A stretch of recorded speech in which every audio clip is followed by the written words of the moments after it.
Hello, and a very warm welcome to the online book launch of The Hidden Power of Systems Thinking, Governance in a Climate Emergency by Ray Eisen and Ed Straw, and published by Routledge. I'm Kevin Collins. I'm a Senior Lecturer in Environment at Systems at the Open University in the UK, and I'm delighted to be your moderator for this launch. Ray and Ed are with me, and I'll give them a moment briefly now to introduce themselves. So Ray. Hello everyone, welcome to this launch. And Ed.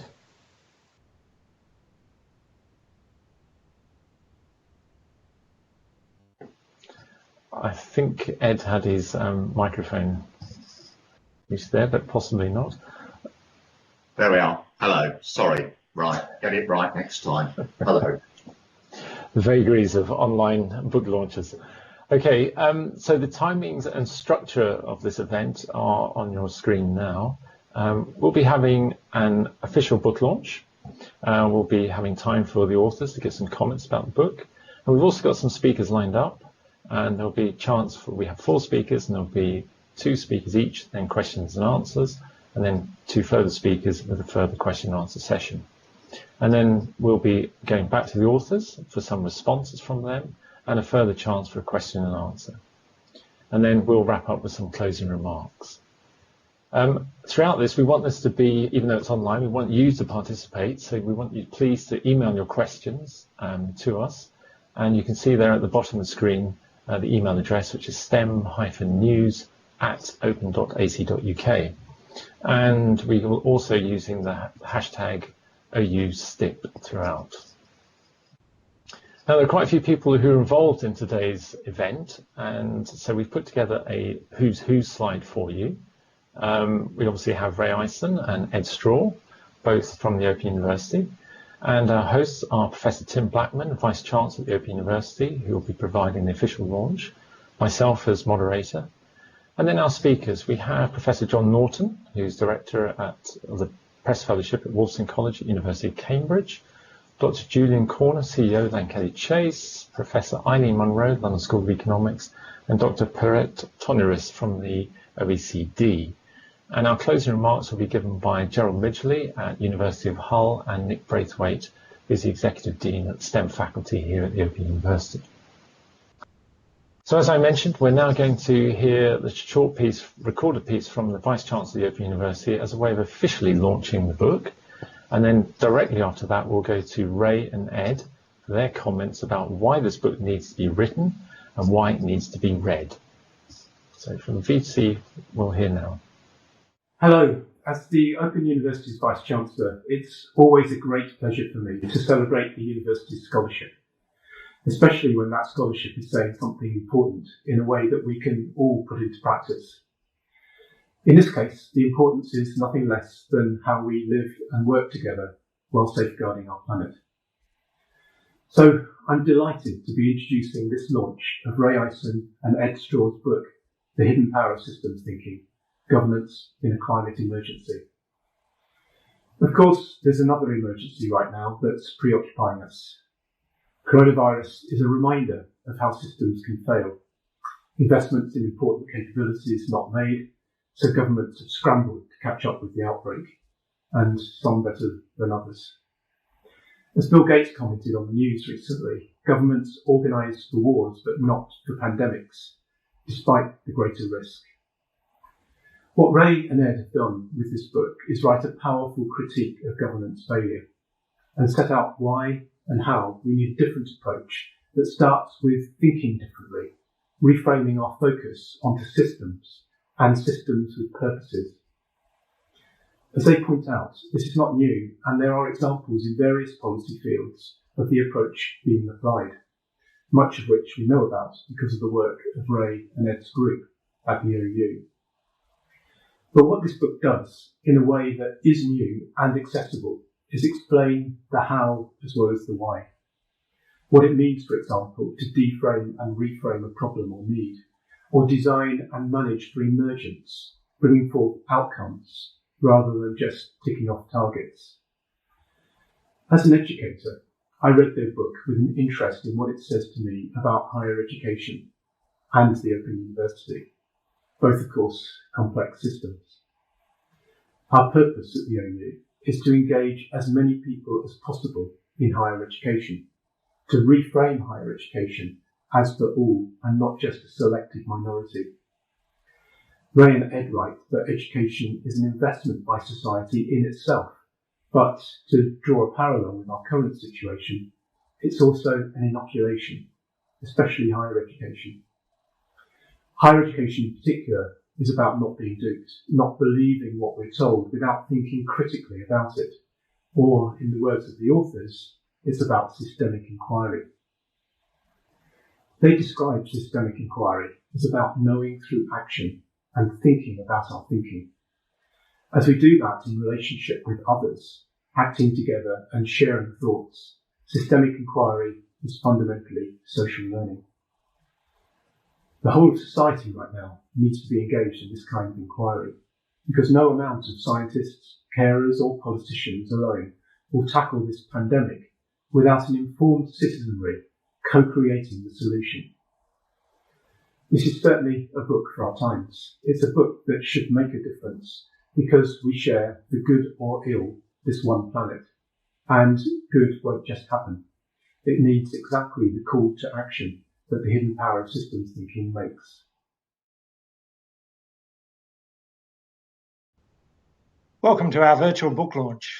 We meet at a pivotal moment, a time new to human history, not so much because of the current pandemic, but because we as a species have contributed to changing the conditions of life on Earth, what some call the Anthropocene. In our book, we refer to this as the great intersection of the 21st century. My motivation for writing this book comes from initially experiences of governance failure in river systems in different parts of the world, in Australia, China, South Africa, and the Middle East. This slide is of a dead sea in the cradle of Abrahamic cultures. For me, it is a metaphor for our times. In 1994, I was fortunate to work in South Africa as the new post-apartheid government began. I asked South African colleagues how they would ensure the circumstances that gave rise to apartheid would never happen again. They replied with conviction that they would institutionalise a dialectic between civil society and the state. But as these colleagues became the state, their conviction withered, and over time we saw in South Africa the rise of state capture. From these experiences, I wanted to find a way to be able to talk about governance in systems terms. In our book, we use this figure as a heuristic device to talk about and explain current systems of governance. It has 5 elements or subsystems. With practice, it can be used to talk about any state. As well as the state and the law, this model adds civil society, the private sector, and of course the media. Using this model to explore contemporary governance systems, we conclude that they are irredeemably flawed, given our circumstances. Why? Well, this model no longer works. Widespread appreciation of the necessary praxis, theory-informed practical action of governing is also missing. For example, the institutions and practices that give rise to each of these governance subsystems were invented before we became forces of nature, changing whole Earth dynamics, creating massive technological detritus, including in space, developing technologies of global connectivity, and allowing the rise of multinational corporations more powerful than 70% of nation states. So there is failure within the different subsystems as well as in the relations between them. Ed will talk about this relational failure using the emergence of preferential lobbying as an example. Governance, in the sense we use it, is grounded in the Greek roots of the word meaning to steer, or I steer, as in the act of moving the tiller of a sailing boat in response to feedback from the biophysical world, i.e. through wind and currents, as well as the social world, such as through rules we humans make, or our sense of social purpose. Where do we want to go? In the sailing metaphor for governance, our ability to sail is also mediated by technologies, the design of the boat and the sails, as well as the designs of the rules we humans invent, or what institutional economists call institutions. Of course, who the navigators are and how their voice is heard and engaged are also critical. Drawing on the sailing metaphor as a possibility for the praxis, the doing of governing, it is possible to see three different elements or subsystems missing from almost all contemporary governance systems. These are the biosphere, the technosphere, and social purpose, and the feedback and feed-forward dynamics their inclusion would enable. Our interdependency with the biosphere, including the major cycles such as water and carbon, and with other species, is known, but is not central to our governance systems. Too often the biosphere is sidelined as a mere externality. The current pandemic, as tragic as it is for many, was to be expected. What should not have been expected is how nations individually and collectively failed in preparations for its possibility. It was the biosphere doing what the biosphere does, including earthquakes, tsunamis, eruptions, and the emergence of different strains and variations of pests and diseases as part of evolutionary dynamic. But this is only the downside. Think of the biosphere upside that creates the full gamut of possibilities for human wonder and well-being. The challenge we humans face is not to save the Earth per se, but to maintain our human co-evolution with the Earth in ways that sustain the quality of our lives, our relationships with other species, and with the dynamics of the biophysical world. The thinking and practices that led us into our current malaise can't be used to negotiate the great intersection of the 21st century. And there are no preformed pathways historically determined from which to choose. We humans lay down the pathways of our own living. This is something we now need to do by abandoning what is no longer helpful and by investing in our capabilities to use systems thinking and practice to co-design, enact and inhabit new governance systems. I now hand over to my colleague Ed. Here's the thing, a fundamental we grasped when writing this book. Climate change, like a virus, doesn't listen to the morning's news programs or even read the papers. On a president's tweet or a denier's assertion, it doesn't instruct hurricanes to stand down, floods to recede, or the sun to turn down the heat. The planet will only respond to what we do and don't chuck at it. Hopes, beliefs, and egos are extraneous. Laws, plans, and targets are meaningless without effective action. The current ramshackle political systems and their babble are no match for climate change.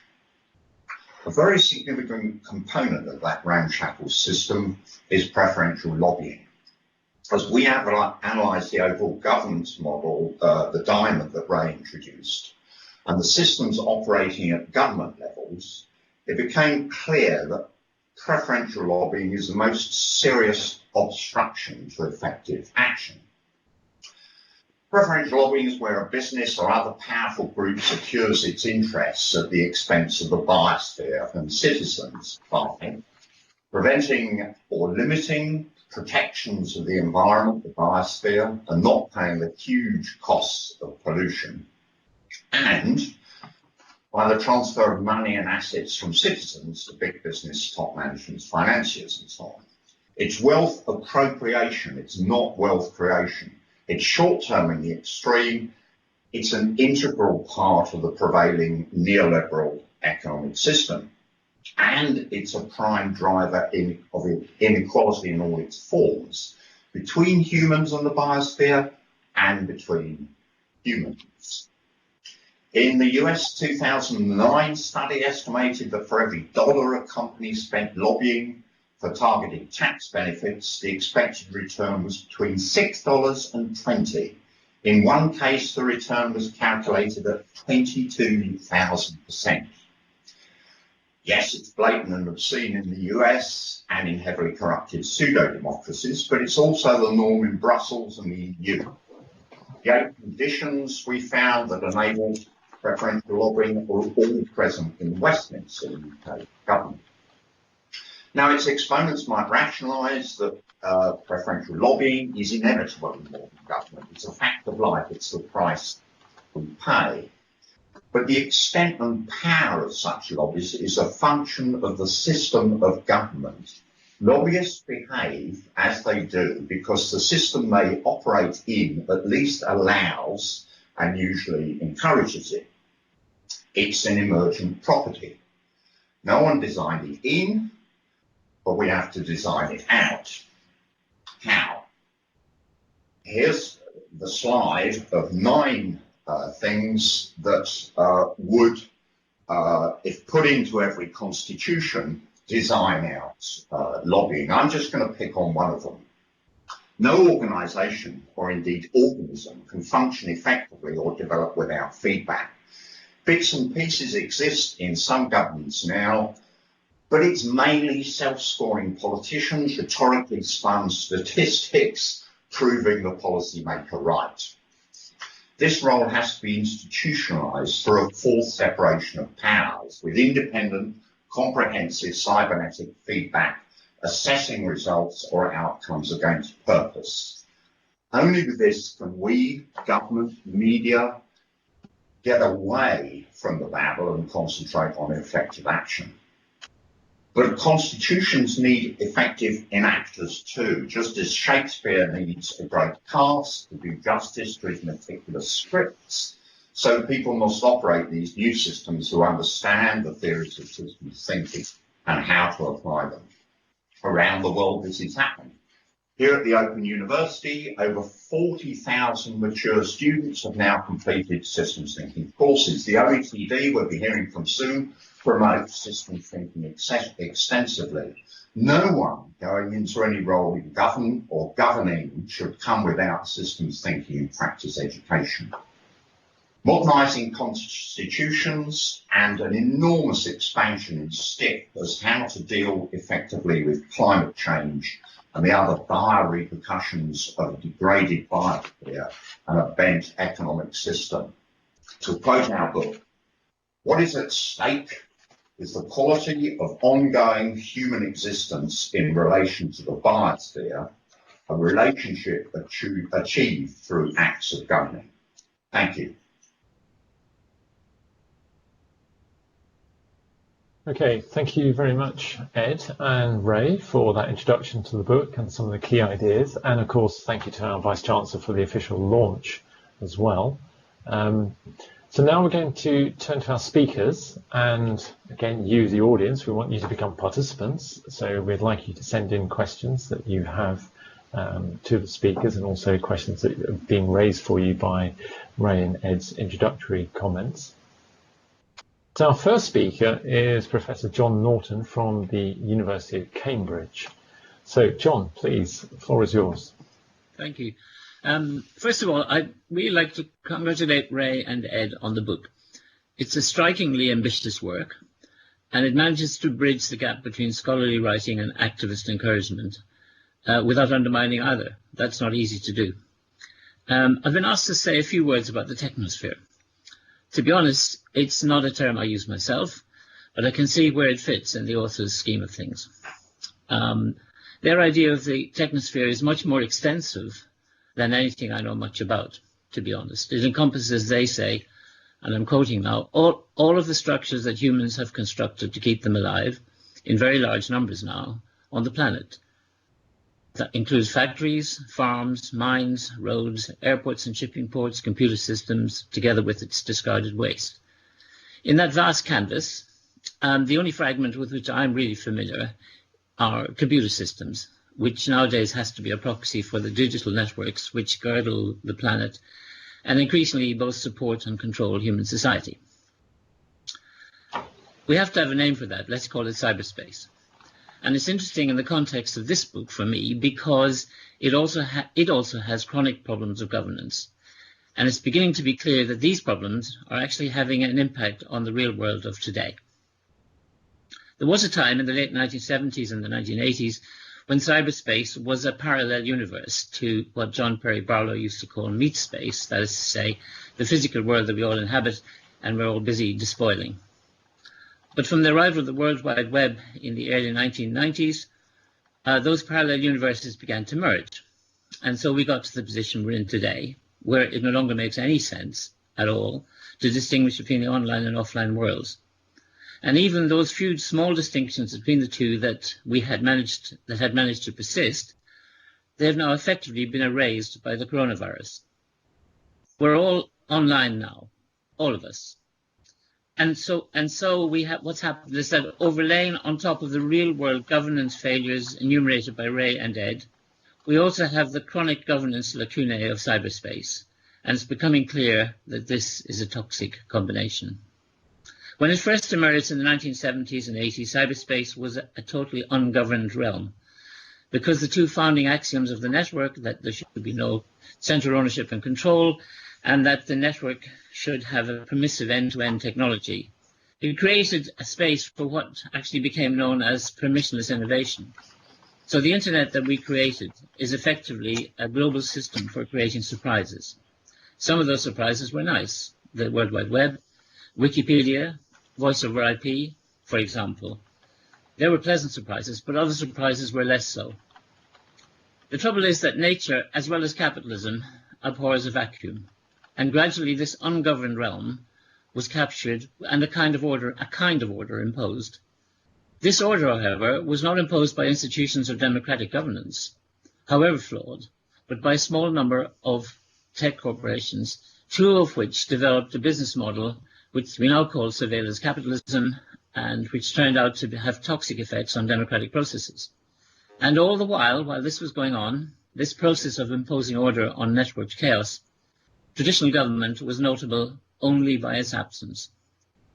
And one of the most interesting things that have happened in recent times is the way these tech giants have begun to appropriate the powers of what we normally think of as democratic institutions. There are lots of examples of this. For example, the so-called right to be forgotten. But the one that really struck me this week was when two of these giant companies, Apple and Google, announced that they had made an agreement, a deal, that they were going to create application programming interfaces that are called APIs for the two mobile operating systems in the world. That's the Apple iOS one and the Google Android one. And the purpose of these APIs was to enable governments to develop and install apps for contact tracing in order to combat the coronavirus crisis. Now, the really interesting thing is that these companies also have laid down a condition. The condition is that governments cannot make these apps compulsory. And if they try to do so, the companies will withdraw the apps, period. Now, I'd like you to ponder the implications of this in relation to the dilemmas discussed in the book. Here we have two functional sovereigns, Apple and Google, dictating terms to what we used to think of as sovereign powers of territorial administrations. Great, thank you very much, John. Some interesting commentary there. We're going to go directly next to our next speaker, who's Dr. Julian Corner from CEO of Julian Chase. So, Julian, please go ahead. Thank you very much. And just to add my congratulations on the book, much needed orientation and brain food. It's this strange time we're living in, incredibly timely. Julian Chase is a philanthropic foundation, and we have a long track record of trying to get money to small NGOs supporting the most marginalized in society, people who face combinations of drug misuse, mental illness, violence, and homelessness. And we reached the conclusion a number of years ago that a failed governance model was at the heart of these problems continuing. I could characterize it as a linear, top-down and siloed governance model that attempts to deliver specified interventions to a specified group for a specified outcome. And the results are well known to many of us. Those with the most complex problems are excluded. People are othered and labeled. It creates dependency. It focuses us on personal deficits, not on social injustice. And it has created a system of care, which for many is actually a system of oppression, with a a number of systems that privilege their own rules rather than the value of human care.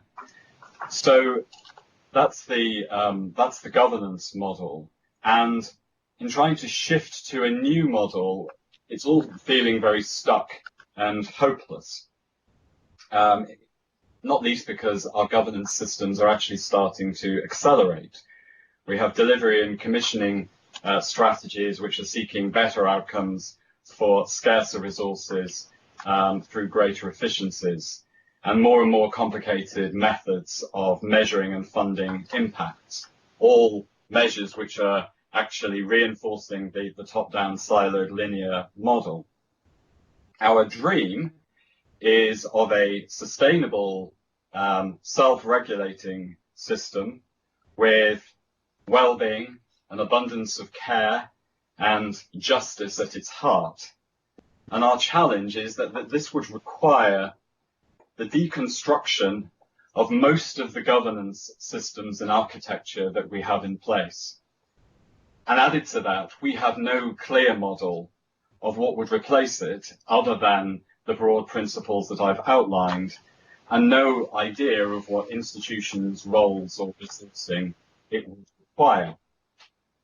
In terms of what this has required of us at Lankelly Chase, we realized that it required us to transform our own governance model, to move from linear models of funding programs to a process of action inquiry.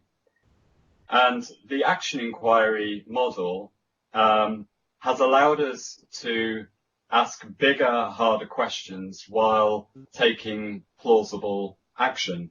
It's removed from us the need to know already what the solution is or to have the whole answer. And it has allowed us and the people that we work with, the people that we fund, to navigate the uncertainty, to reveal what there is to be revealed, to adapt strategies and connect new things together. In other words, it has allowed for an honesty to emerge, and indeed it has allowed a space for emergence. And it has created for us an ability to form a community of fellow inquirers who can come together to share dreams and uncertainties and themselves start to form a self-regulating governance model. And this has taken us into investing in different things. Typically, foundations invest in organizations as the main vehicle for change. We've started to invest heavily in places because that allows us to create a boundary around the system in which we're intervening. But it's also allowed us to start growing critical social learning systems in places that bring more and more perspectives together and that put learning rather than outcomes and delivery at the heart of the work. We've shifted to investing in networks because that creates the fluidity outside of organizational hierarchies and allows us to bring more and more actors together to form a critical mass, and again, creating some form of self-regulating model. And it's allowed us, and we've shifted to funding capabilities, helping to create shared language, new methodologies and models, new space to look afresh at the problem. So action inquiry has allowed us to model a new approach to governance while exploring what the future might look like. And in trying to look at that new model, we've had to start by transforming ourselves. Great. Thank you very much, John, Julian and John, for both of your comments there. I'm not going to try and summarize those because I want to go straight into some questions that have come in. So the first question, and I think is probably directed towards you first, John, and I'll just read it out. It's how do the values and behaviours of the government align with individual concerns and requirements that are arising now from the current situation that we're in? Because not everybody has access to being online, so they've become more isolated. So how are we as a society going to address this isolation where people don't have access to an online life?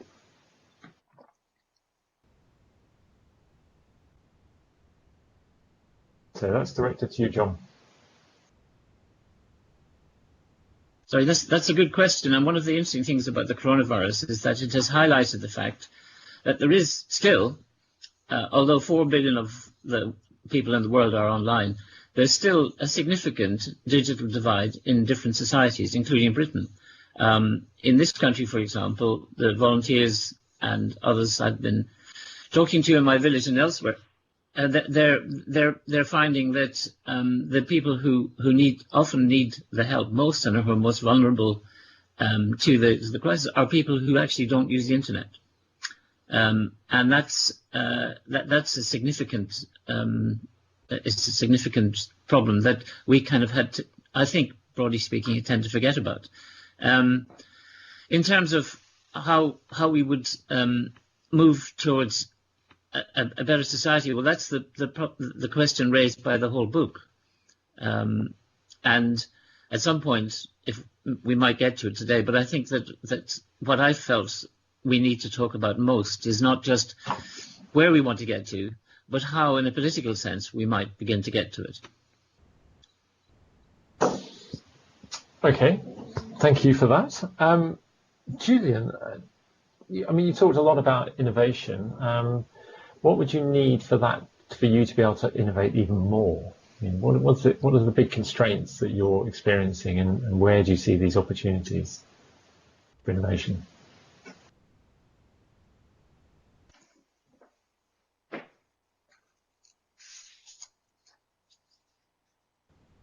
Yeah, Julian, you need to check your microphone. Sorry. The innovations that I'm describing tend to be more innovations of mindset and behavior than necessarily the social innovations that we're used to, where people try and provide models and solutions to social problems. And in a sense, that is an advantage in this situation, because social innovations have proved remarkably hard to scale. They tend to sort of evaporate like morning dew on contact with the reality of our current systems of governance. Whereas what we're trying to get at is something Ben, can we put email on screen? More fundamental in the way that we think and act. And actually, I think we can start to build alliances at scale in a way that have been much harder to do when we focused on products, on scaling things. What it would require, though, is more of an authorizing environment from government to start understanding that the capabilities that are needed exist in the way people act, rather than just in what they do, in the way that they think. And it's quite possible that the current crisis is going to create more of an opening for that. Okay, great. Thank you very much, Julian. Okay, we have another question, and this builds on what Julian was just saying in many respects, and it's directed towards John. John, I mean, cyberspace is notoriously ungoverned at the moment. What institutions do you think we should be introducing in order to bring cyberspace into more governance orbit, as we might describe it?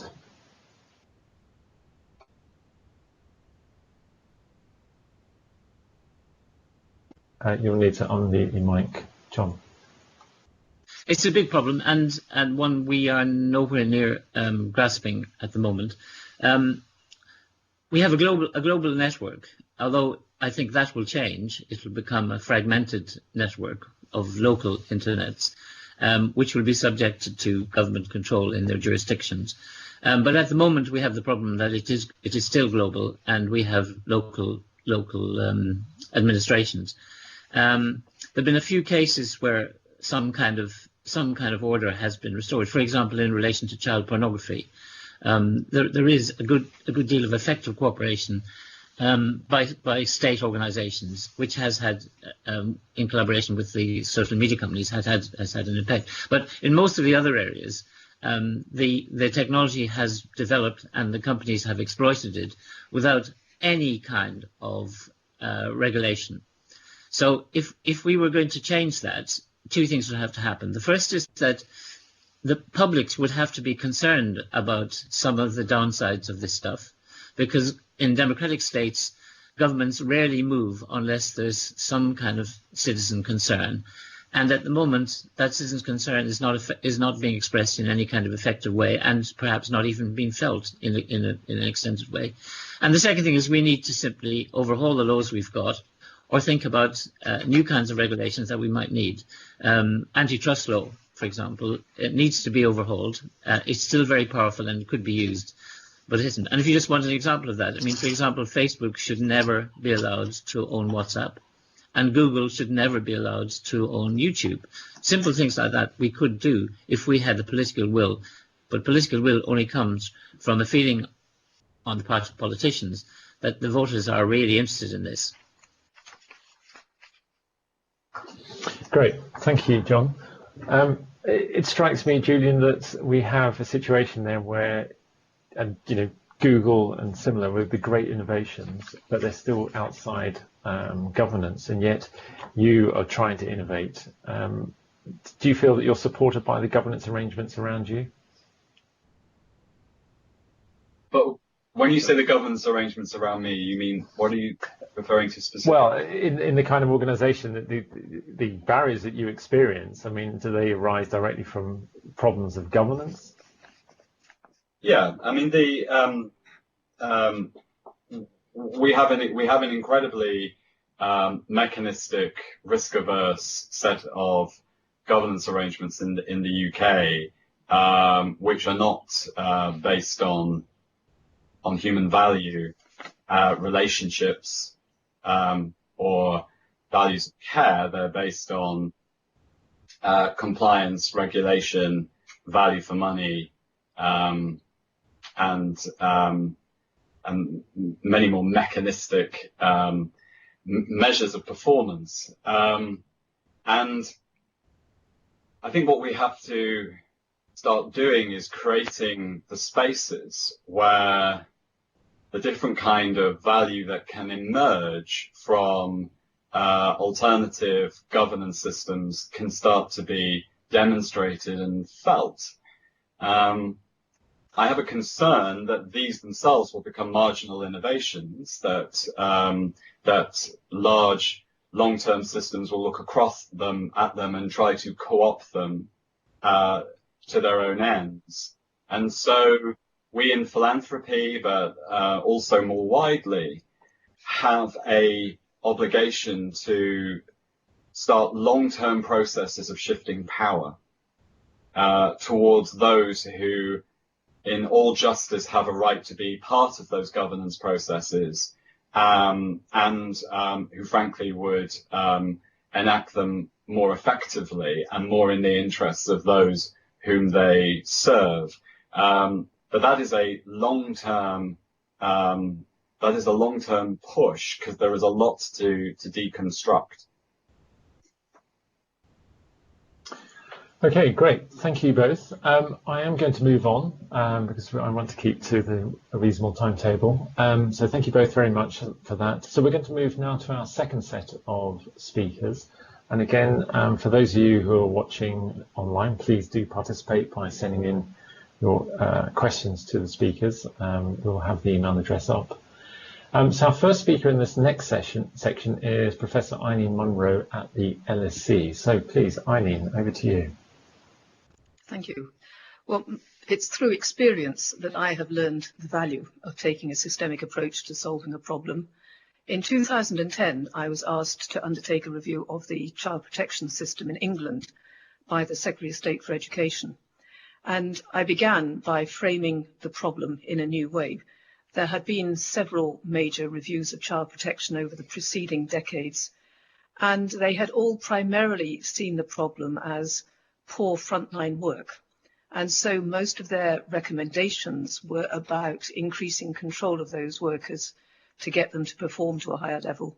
So they're bringing in more and more guidance, more and more procedures and rules, and then checking compliance by having targets and performance indicators.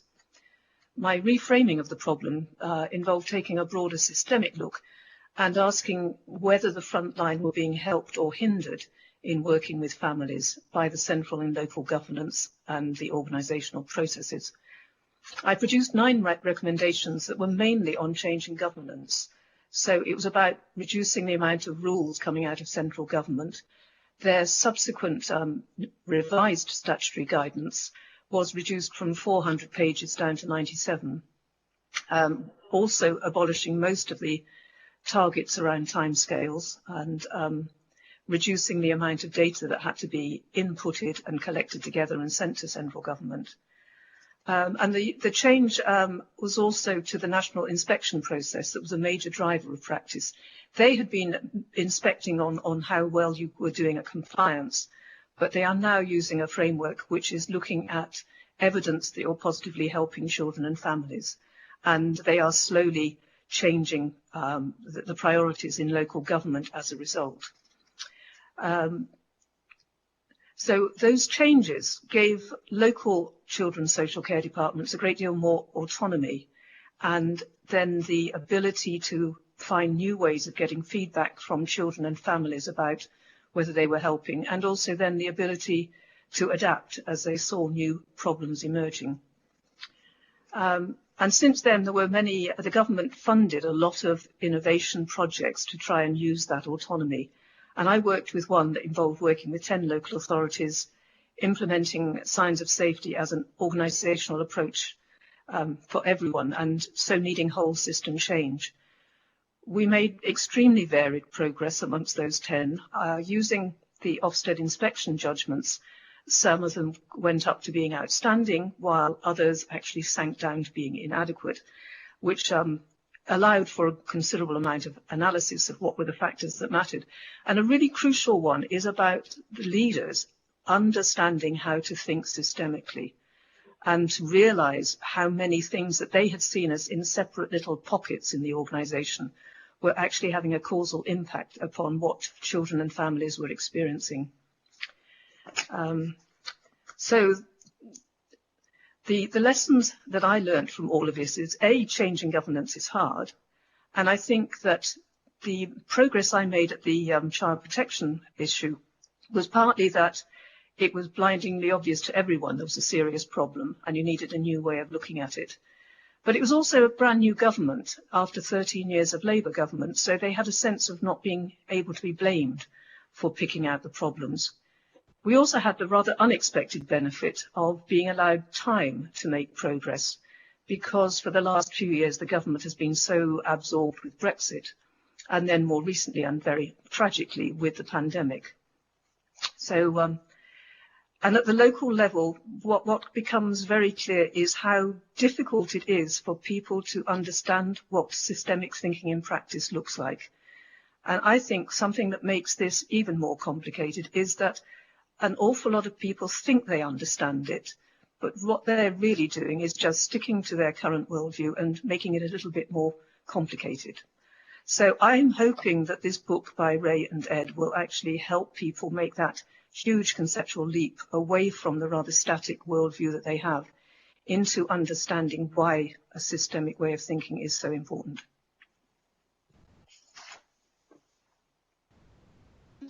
Great, thank you very much, Eileen. That's very interesting commentary. So we're going to go directly to Pirit Tunarist from the OECD. So Pirit, would you like to take the floor now, please? Absolutely. So good afternoon to everybody. So I hope you can hear me well.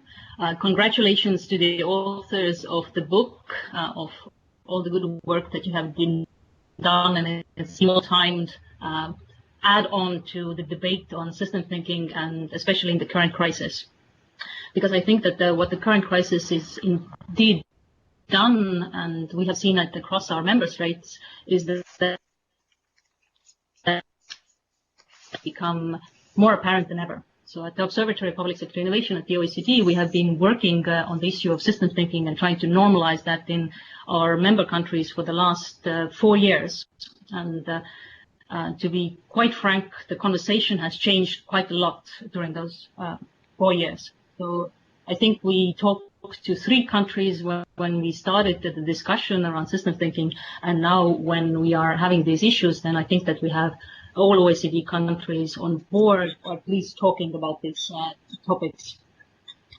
And what we see from our work is a lot of kind of different learnings.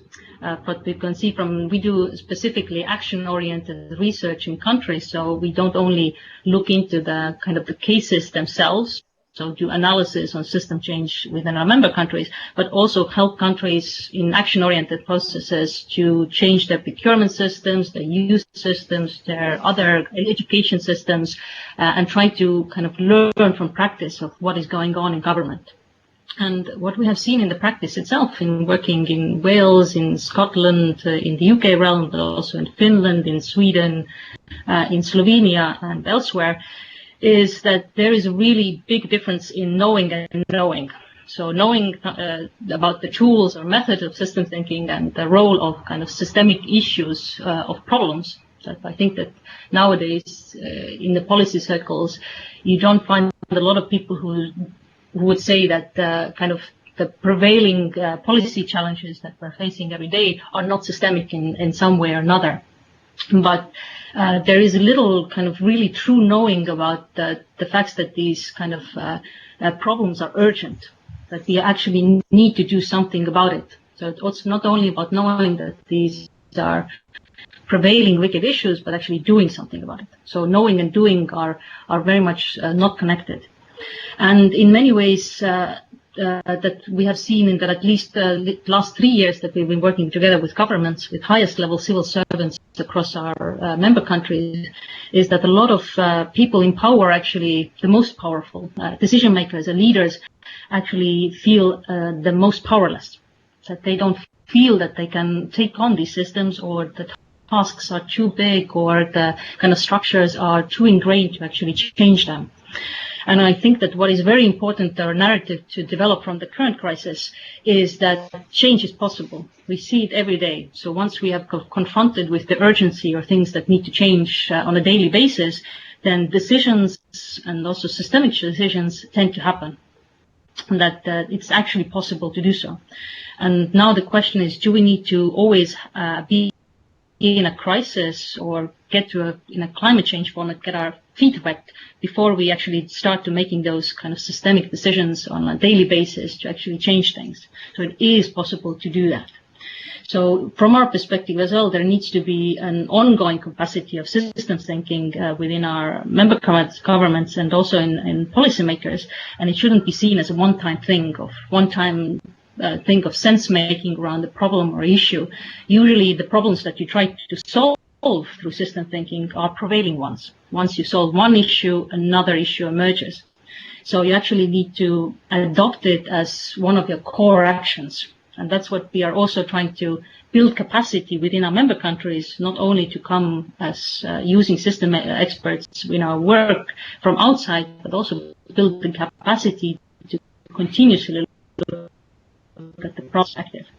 And I think that the current crisis that we are ongoing is highlighting those issues in a kind of a very visceral way, that the inequalities, the risk onto sustainability, the issues with our housing system, etc., have become more visible than ever.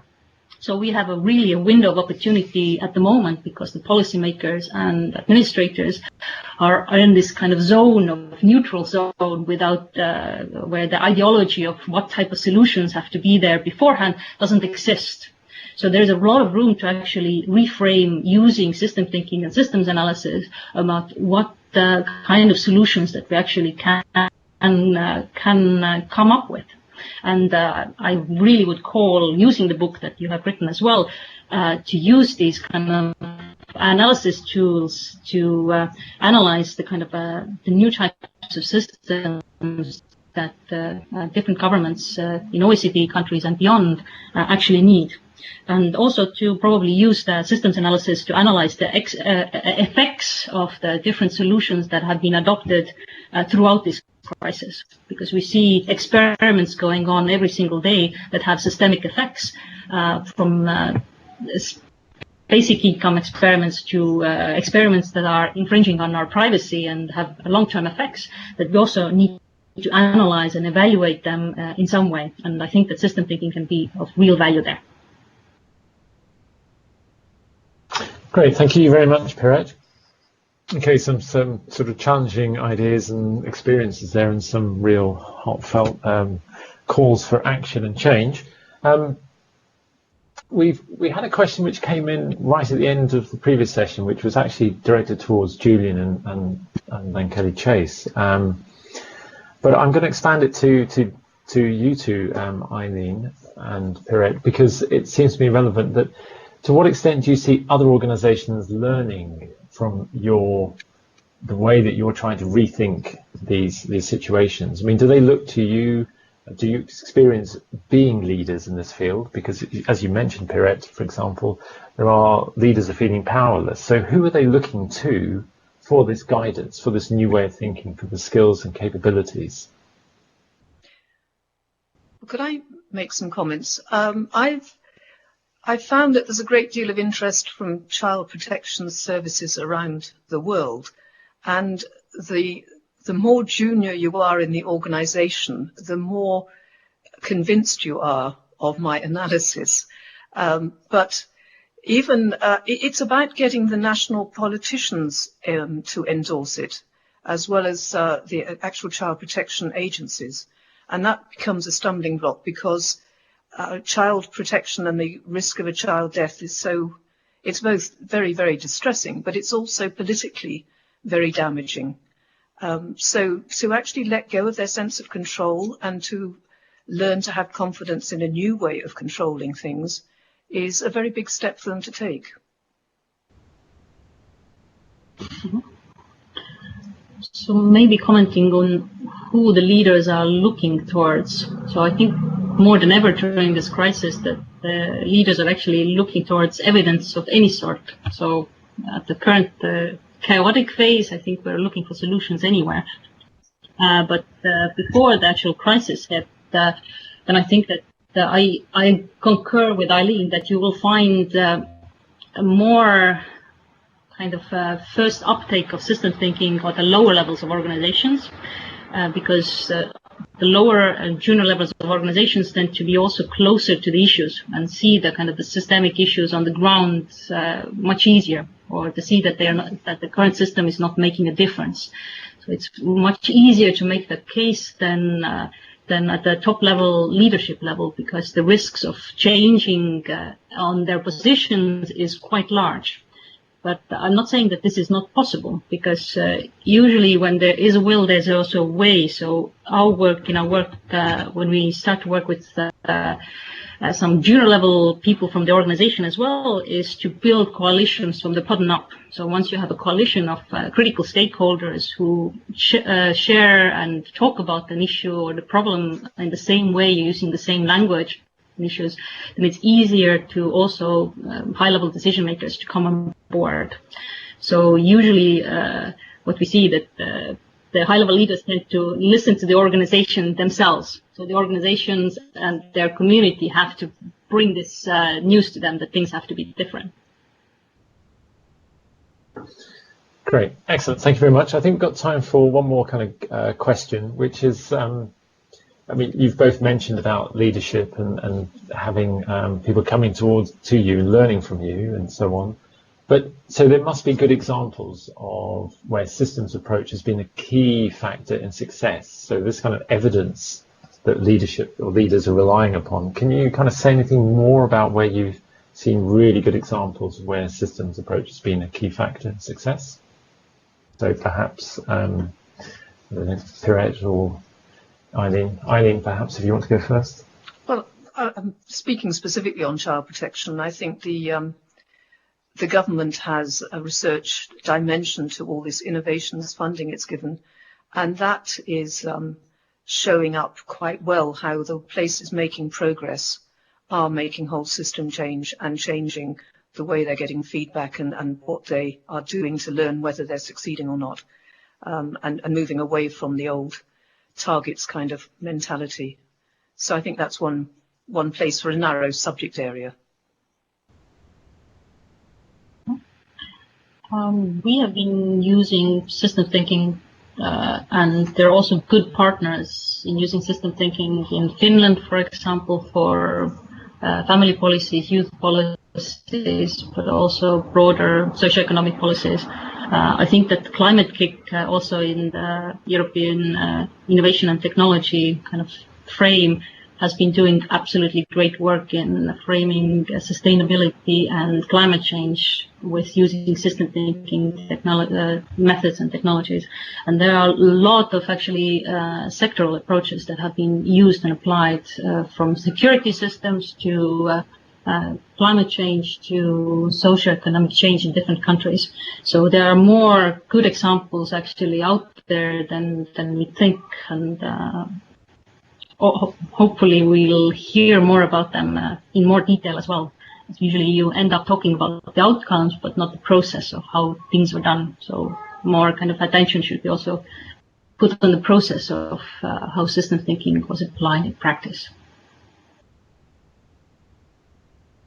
Okay, and I'm going to allow one further question to the both of you, if I may, on the basis that it kind of connects very easily with that. I mean, how do sort of high-level leaders connect with their teams, and how does sort of language and a sense of place enable you to either build new possibilities or perhaps constrain opportunities? So that sense in which high-level leaders want to engage with these ideas, but the language, do they have the language issues? Not necessarily in terms of like French or German, but simply the language of systems and the thinking and the concepts that go behind that. To what extent do they have that and are able to build new possibilities with that? So, Piret, maybe from your experiences. What we definitely see is that everybody has connected to the word systems, and leaders and otherwise always have something in mind when you talk about systems. So when you actually need to create a common language right off the bat, so do a little bit of sense making or problem framing to begin with, to actually agree upon, when we're talking about the system, what is it, what it actually is. So how do we analyze the system or look at the system? Because otherwise you talk about apples and oranges, because people, tend to think about the traditional systems or how they think about systems in everyday life, and maybe not the kind of the tools and methods that we use every day in our kind of transformation journeys. Okay, Eileen. I think leaders can live the thinking. They can always say to a frontline worker, how is the child doing? What's the child experiencing? How have the parents responded? Rather than what they might have been doing before about you haven't met the timescales. And I think, they're legitimizing the language that social workers at the front line would have been using anyway, but saying this is actually the language with which we're going to be leading the service. But being visible is incredibly important, it seems, whether it's virtually or in person, but of actually showing that you're talking to families, you're talking to workers. I mean, in some authorities now, the director will go out on home visits with workers just to keep them grounded in what the work is really like and show that they really understand what the work is like, so that they don't just get hooked on the idea that beautiful computer data is good enough. But I get the impression that more and more people are getting an understanding of systems thinking. It's spreading much more slowly than the coronavirus, unfortunately. Okay, thank you very much, Piret and Eileen, and indeed all of our speakers, and for the people sending in some very thoughtful and challenging questions. I'm afraid we're going to have to end that particular element of this event at this point, but we'll still be having. You can still send in your questions by email to people. and we will endeavour to answer those after the event. I should, at this point, send an apology for everybody who tried to log on earlier on through Facebook. We had some technical issues. The whole event is recorded and it will be available on Facebook and YouTube afterwards. So apologies for that.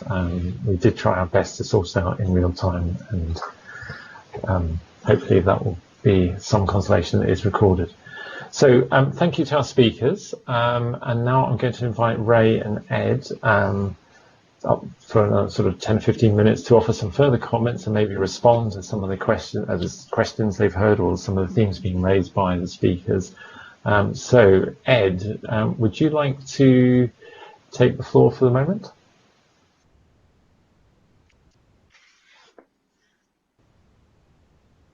Yeah, there we are.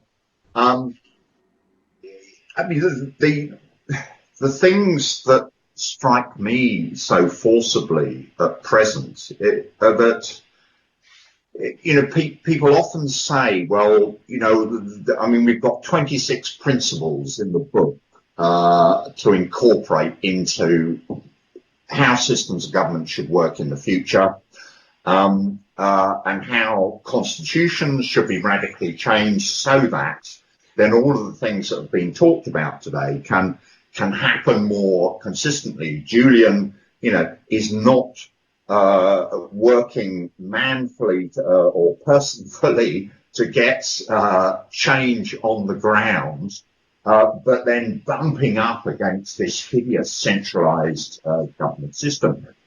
But we've seen with COVID-19 that we can tear up the rule book. That actually all of these supposedly institutions that are cast in stone, or economic systems that we just have to operate, actually we can throw away the rule book. And now with COVID-19, we've got focus on purpose, we've got abandonment of faulty thinking and practices and the institutions they've produced. We're dealing in reality. Gosh, can you imagine that? We're acting collectively and we're redeploying state and business resources. All of these things can be done. But if they're going to be done consistently, rather than through the exceptions that good people act upon in various guises, then we've got to change. I mean, what we've got to have second order change. So we've got to change the system rather than change within the system. One of the other points I wanted to make, and do cut in if I carry on too much, but there's still the whole basis of democracies and politics and political parties is this notion of the end state fallacy. So politicians offer various policies in their manifestos, and the idea is that electors sort of select between this basket of things and then go, okay, we'll have that lot. And then the idea is that the politicians come into government, they make decisions, pass laws, and somehow a government machine pushes them into action. And this is what I call the end state fallacy. I mean, this notion that you can policyize an end state into existence is by and large fallacious. Most of government, from every regulation through to the economic system, to reform of a school system, to housing, is a political experiment. And we have to construct government in the sense as I'm a little echo now. But to get away from a system based on, if you like these offers, would you like this offer, would you like that offer? Okay, thanks, Ed. Ray, do you want to make any comments? I've got some questions. Okay, yes, thanks, Kevin. Thanks, Ed.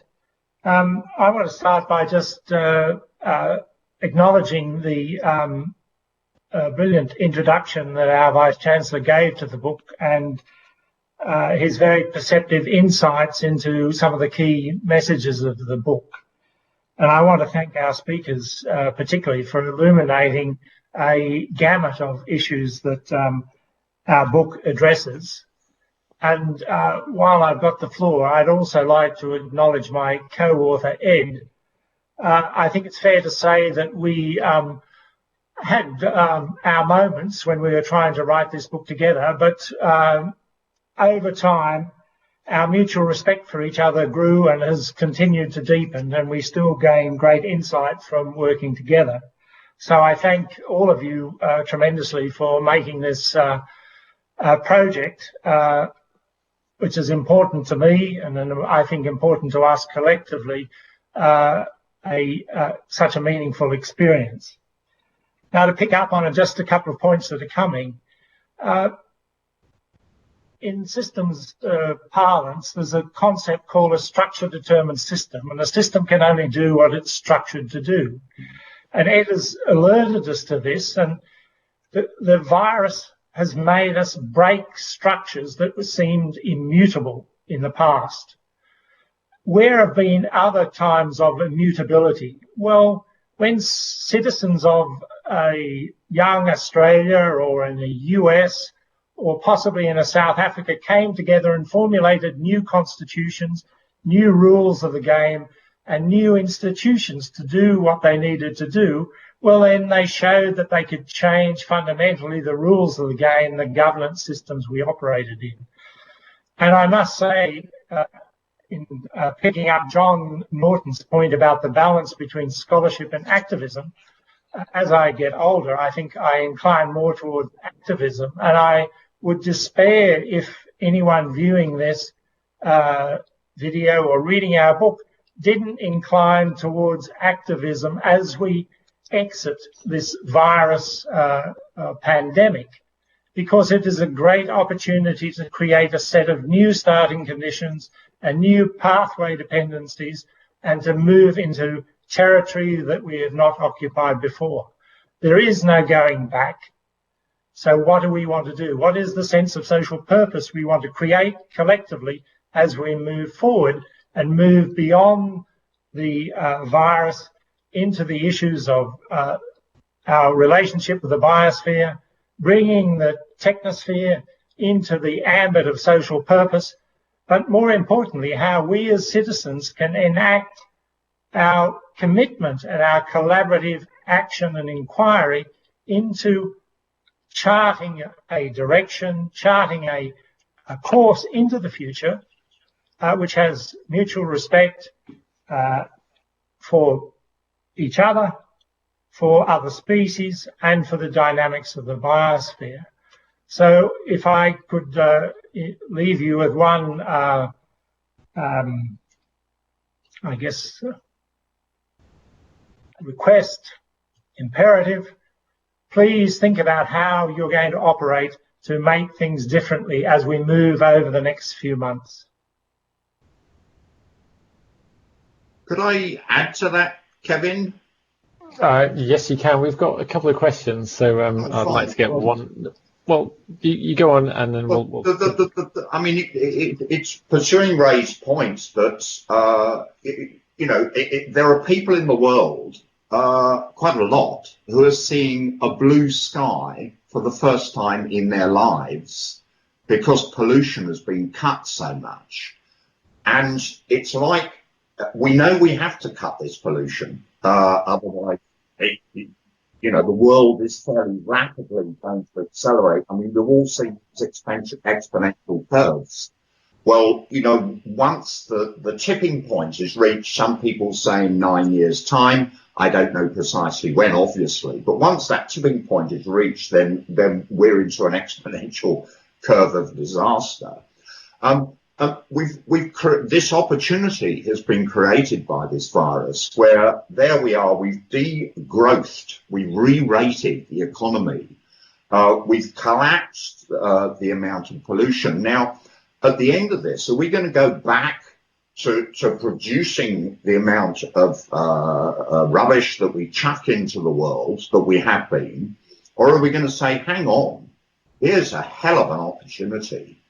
Because we could transition from what I would like to coin the term pandonomics, and the economics that's going on at present. Could we transition from that to a biosphere sensitive economy?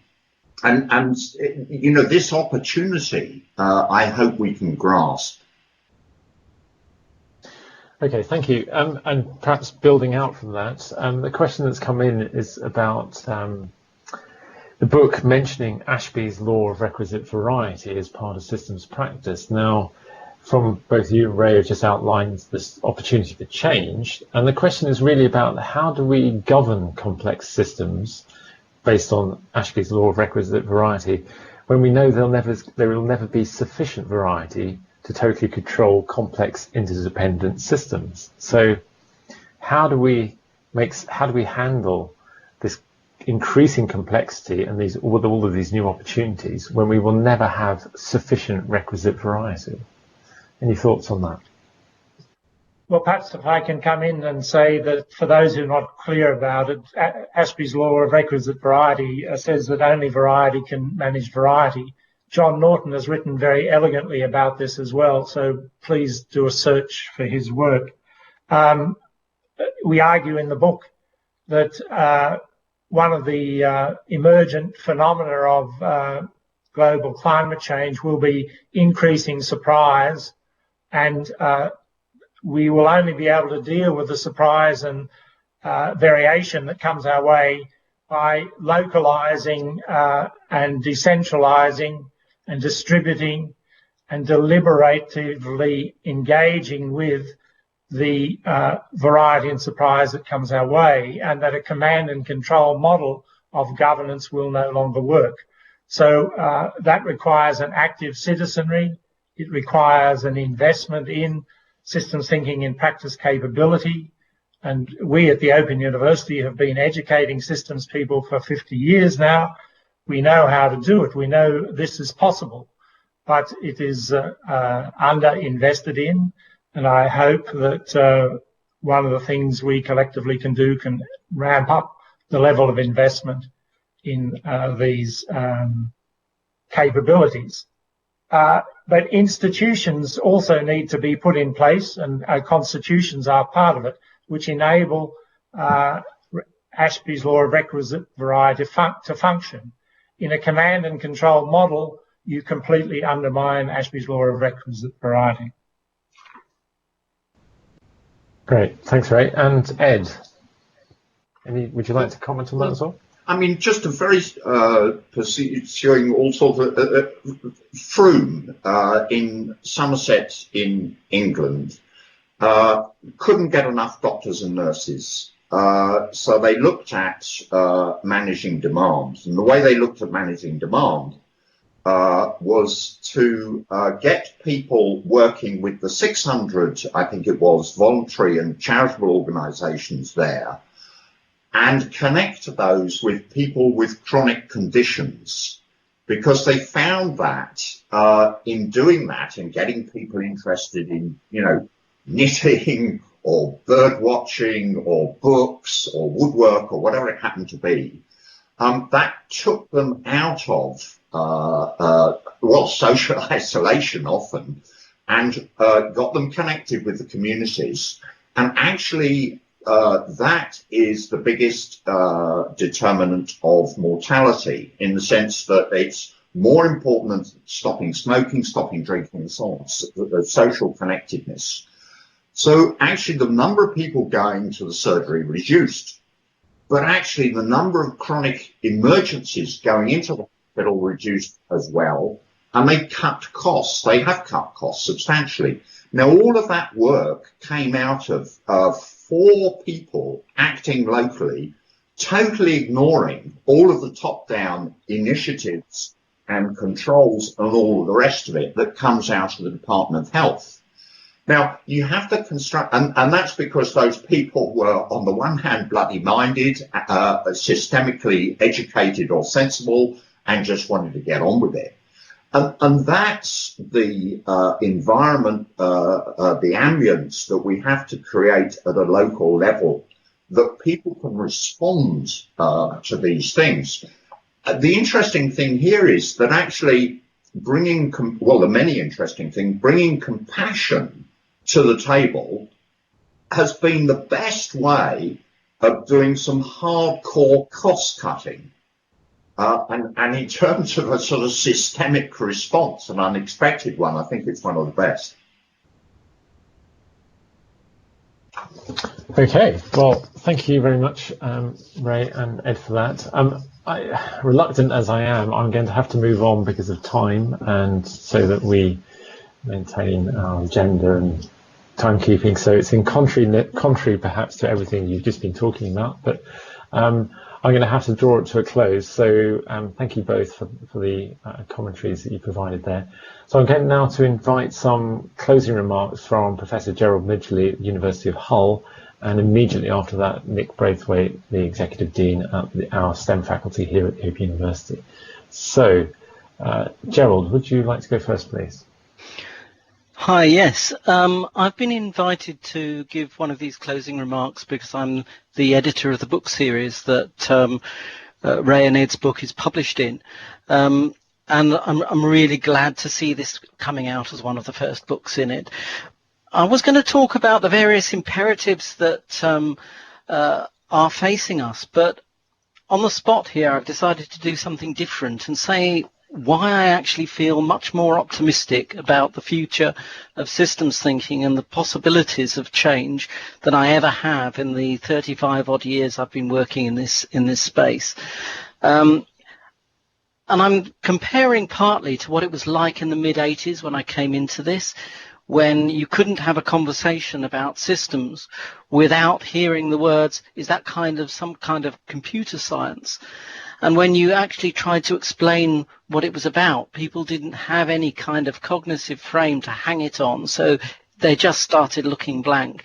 You just don't get that anymore. We're in a much better situation than that. We've seen an evolving understanding over the years. And I think there was a watershed moment in 2017. And for me, that watershed moment was when the UN, the WHO and OECD all called at roughly the same time for the use of systems thinking to deal with highly complex problems. And suddenly the interest exploded. And if you just think about the UK, so we have a systems unit in the Cabinet Office in the UK. I've been doing a bit of work with those people. They do really know what they're doing. We have systems capacity in DEFRA. We've got local governments up and down the country who are recruiting systems teams, and public health in particular has been influenced by the use of systems thinking as part of community development. So we've got a situation now where a lot of public health outcomes are being viewed as emergent properties of volunteer-led community development rather than being something that can be imposed top-down through target-driven work, just like Ed was saying earlier about that example in Froome. We've got a systems thinking practitioner apprenticeships, so it's becoming a recognized career to use systems thinking. We've got 31,000 people in systems thinking network on LinkedIn, which is the biggest collection altogether of systems thinkers I've seen anywhere. And I think Piret earlier was right to say that there's still a big gap between knowing about it and actually doing it. But we're in a position where we can really begin to bridge that gap now, especially now with COVID-19 showing the crying need for a systemic response. So I think we're really poised for an even greater interest and uptake. And one thing I would like to say about COVID-19 before closing is I keep on having the same debate online. Half of my friends are saying this is a wonderful opportunity to change the governance structures of the world. And another half are saying we're going to go back to business as usual, but climate change is going to take off again, and it's doom and gloom. And I keep on saying again and again that the future is not written. It's up to us to actually make that change. So one of the things that I'd like to leave to the systems thinkers listening to this today is let's do a bit of systems thinking on how to develop systems thinking for the governance systems in our society. Thank you, Gerald.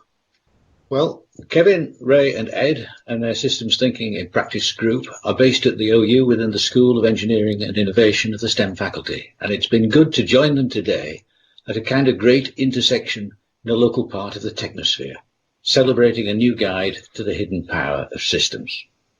I'd like to thank the facilitators whose work behind the scenes has made this launch possible despite being in a COVID-19 lockdown, particularly noting the coordination of the STEM comms team led by Katrina Bray and the internet artistry of Ben Hawkridge.